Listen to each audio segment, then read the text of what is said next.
Hello, my darlings. Can you see me? Is this video working? Hey, Eric! The video's not working. Oh, never mind. Oh, there. Oh, dear. My face looks like a crumpled piece of paper. Oh, well. Never you mind. Vanity is for the young. How are you feeling? Are you feeling better? Well, we're all right here. Your father's still in the bed this morning, but he's fine. Just fine. Aren't you, Eric? He's lying in the bed for no reason, watching reruns of the football. It's dreary out. Gray skies for days, but no rain. Like the clouds are constipated or something. But we're fine, just fine. I've got the constitution of an ox, you know. Has Mia's fever gone down? I hate to think of that little girl holed up in bed like a mole. She needs sunshine. Sunshine and Romagrot. Now, I know you can't get to the store right now, but you don't need much to make Romagrot. Just a strong arm.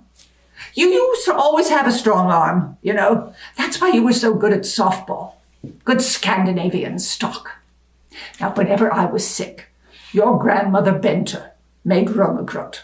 It's pioneer food. Great Depression food. All you need is some flour and sugar. And a cow. Now, first, you pour a quart of good, thick, sour cream into a frying pan and boil it for 5 minutes. Now, I know you're going to say you've never boiled sour cream. You use that fresh hello business, but trust me, it's not hard. Now, boil it for 5 minutes. Then you're going to sift a half a cup of flour on top. Now, you know how to sift flour, don't you? Well, you just pour it into a sifter and shake. It's very easy. Now, boil the sour cream until bubbles of butter rise along the edges of the frying pan. Now, stir real hard until you feel like your arm's going to fall right off, and then ladle out the butter. Stir and ladle. Stir and ladle. Keep stirring and ladling until the cows come home.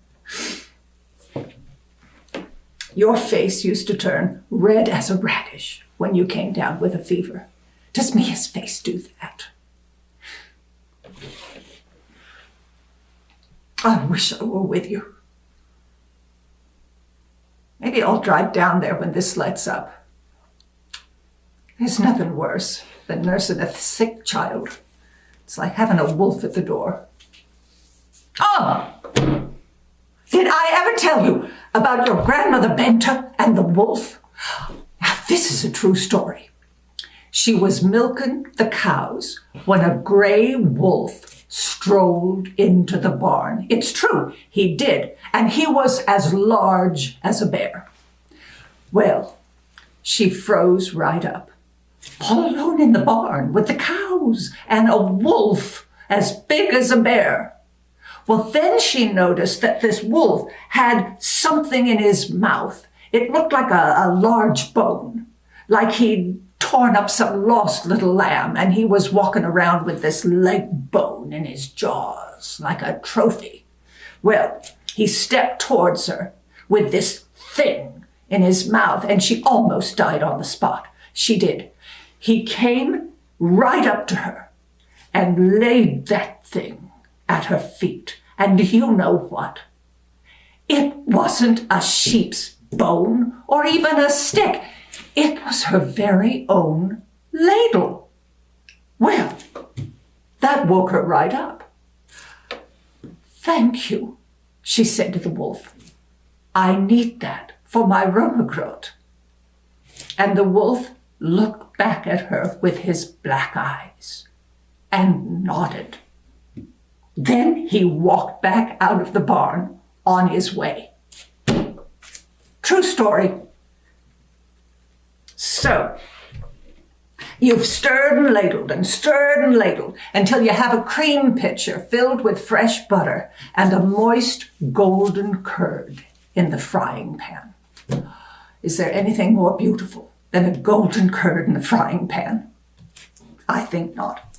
Now, you must scald 6 cups of milk in a stock pot, and don't use that skinny milk. You want real milk, and scald it good, and then sift a cup of flour, 3 tablespoons of sugar, and a tablespoon of salt into the mixture and beat it until your arm falls off and the mixture becomes a nice, smooth sauce.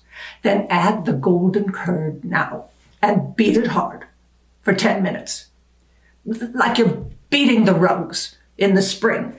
Beat it until the curd disappears into the mixture like mist in the morning. And there's your romagrot. Smooth enough for the trickiest belly. Rich enough to wake the dead. Sprinkle on a little sugar and cinnamon and feed it to that little girl by the spoonful. She'll be right again in no time.